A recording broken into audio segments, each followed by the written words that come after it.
hapon sa tanan, ang inyong kubusing alagad ari diro subong sa Resort World, particularly mautod ko ari diri sa Newport Boulevard.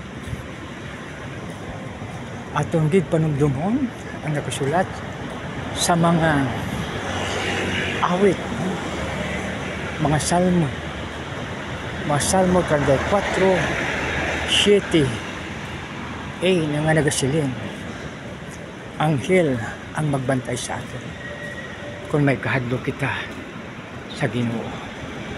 So mautod ko, hindi basta-basta pag kita may kahadlok sa atin Ginoo. Kaya nga, ang anghelis niya ang magabantay sa atin.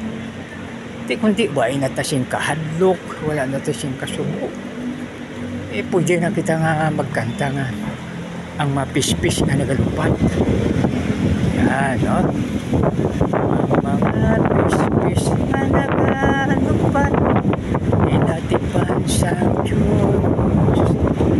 Ako na siya na mautod ko. Mayroon hapon sa tanan.